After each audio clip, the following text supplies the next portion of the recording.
Ariel. Oh. Ready? Do that, Ariel. Do that, Ariel. That's...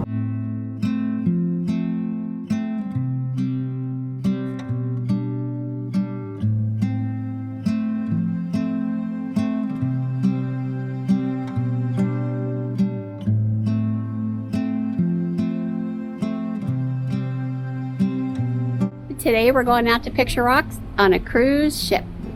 So come on aboard. We're Bob and Barb. We've lived by the rules all of our lives, but in 2020 we threw that rule book out the window.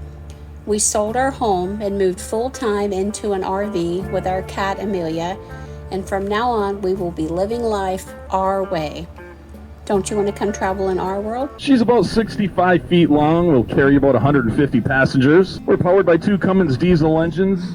They're going to push us along at a whopping speed of 13 miles an hour. The cruise out to the Pictured Rocks will cover about 35 miles round trip. Take approximately 2.5 hours to complete. All right, on this beautiful trip, I'm going to let the narrator actually narrate. I'm going to jump in when necessary. And of course, I'm rated by the speaker, which is awesome for when you're recording and horrible for when you're setting on the trip.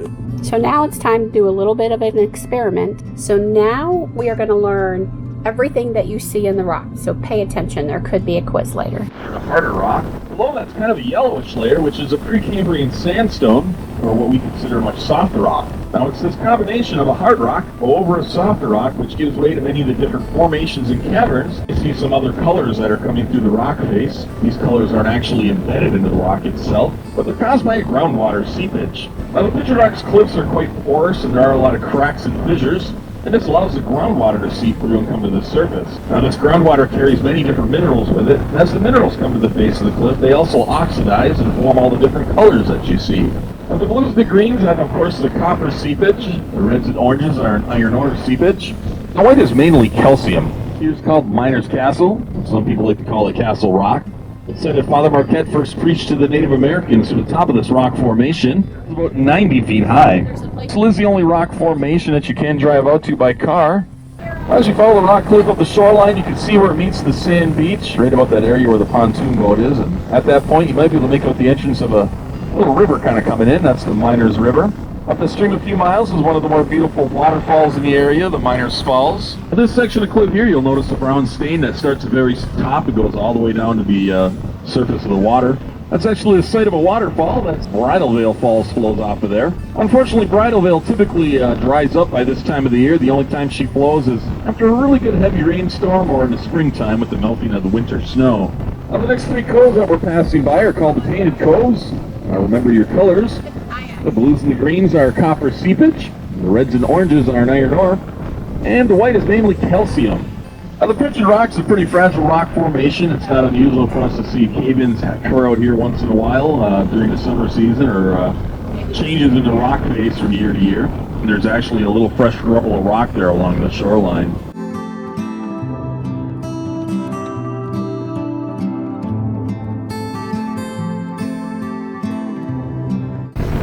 You see the people inside the cave?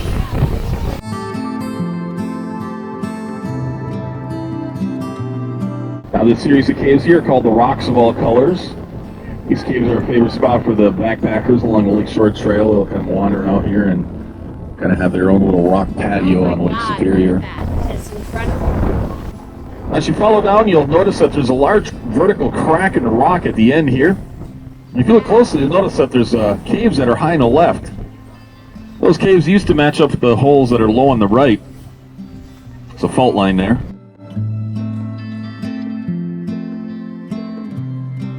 And as you look up the shoreline, you can see a good-sized rock up there with a hole underneath it. Yeah, that's our Lover's Leap.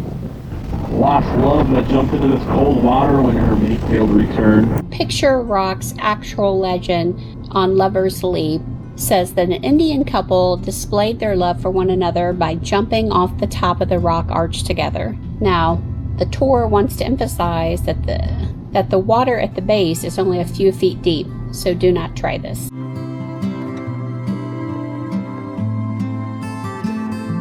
If you look into the mouth of what we call Rainbow Cave and you look closely, you might be able to see some of that groundwater falling in the lake. But the groundwater does flow all year long, and of course in the wintertime, that helps to form huge icicles all the way along the Picture Rocks cliffs. Now you'll notice there's quite a bit of black stains on the side of the cliff in through here. That isn't caused by any mineral seepage. That's caused by tannic acid. Now, tannic acid flows from the roots of the trees and the mosses that grow on top of the rock. It's the same acid that's found in tea, gives it its brownish color. Also gives many of the rivers and streams in this area that same brownish tinge. We're going to be a lot closer to Indian Head Rock. And even from here, you can make out its profile quite easily. We're looking at beautiful scenery, and we're heading to our next rock to look at. Quiz time. What does the color red and orange show us in the rock? If you answer it correctly, we will contact you and we will send you out a HetteshWorld sticker and one of our cards. So this here is called Indian Head Rock, or as the Native Americans used to call it, Itchimanatu, or the Great Spirit. And this Great Spirit has weathered many storms out here in Lake Superior, and you can see how the winds and the weather have helped to sculpture his headdress. Indian Head Rock is about 180 feet high.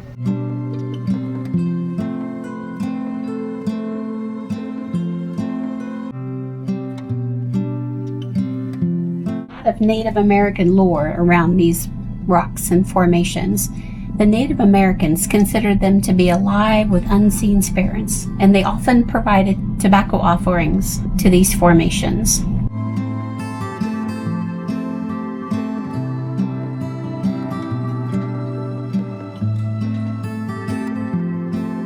Now this section of cliff here with a large hole underneath it is called Grand Portal. According to government charts, the cliffs around Grand Portal are the highest of all the Picture Rocks. They top out at right around 229 feet high. Now there used to be a number of caverns that connect onto the Grand Portal that were said to cover some 6 acres. Now we're going to turn the corner here and try to sneak up a little closer to the base of Grand Portal just to give you a sense of how high these rocks really are. Now this next point some people have a hard time picking out, but to me it stands right out. Just picture the trees as the flowers and the rock as the vase. We call it the broken flower vase, just about directly in the shore. And the next two outcroppings we call the Indian drums. There's a noise that's associated with these drums. It's usually heard when a 15 or 20 foot wave comes crashing into these cliffs. Picture Rock National Lakeshore hugs the south shore of Lake Superior in Michigan's UP. Now the last battleship sticking out here actually marks the cove. We call this Chapel Cove. It's known for its dramatic multicolored picture rock cliffs, in case you haven't figured that out already, the unusual sandstone formations that have changed over time but stood the test of time. There are hundreds of hiking trails here. There are tons of miles of beaches here. There's forests, there's inland, there's lakes, there's waterfalls. There's so much more here than what you can see. Looking at this is one way to view it from the water, and it is the most beautifulest tour I've ever been on. I don't even know that if what we are sharing with you really truly does it justice. So if you're planning a trip to Michigan this year, next year, or any time in the future, definitely put this on your list to do. It doesn't have to be on the boat. It can be done your way, but this is definitely a place to get on everyone's bucket list because it's something you need to explore and enjoy for yourself.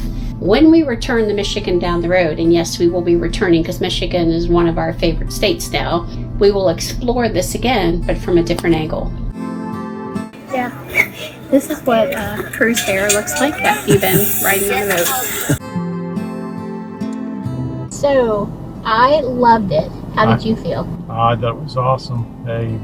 We had a great captain, which you'll see. He cracked a lot of jokes, told us a little bit about Lake Superior, it's the largest of the 5 Great Lakes. It's 400 miles long, 150 miles wide. We actually cruised over the deepest section of Lake Michigan, which is 1,300 feet deep, which is the deepest point of all the 5 lakes. So it was a little cold because I think it got up to 64, now it's 65. Feels fabulous in the car, but we are in shorts and Bob had on a fin jacket. I had on my heavier sweat jacket. Mother Nature did bless us with a nice full sun day, even though it was 65. Out on the water was a little brisk, but coming back it was... Yeah, the sun was more heavy coming back. It's like we drove into the wind, so... It was beautiful. But it's incredible. So we highly recommend that you take it and you do it. The cost of the cruise is $40 a person, and it's 2.5 hours for the regular boat that goes out. If you want the little fast boat that goes out, I believe it's $48 a person. And it's 2 hours and 15 minutes, and it's everything we saw, but you get to see a waterfall. Yep, and we tried to book that one, but it was already booked up, so it was sold out. So we hope that you like this video. We're trying to give you as much fun and adventure as we can. We hope you will subscribe for more.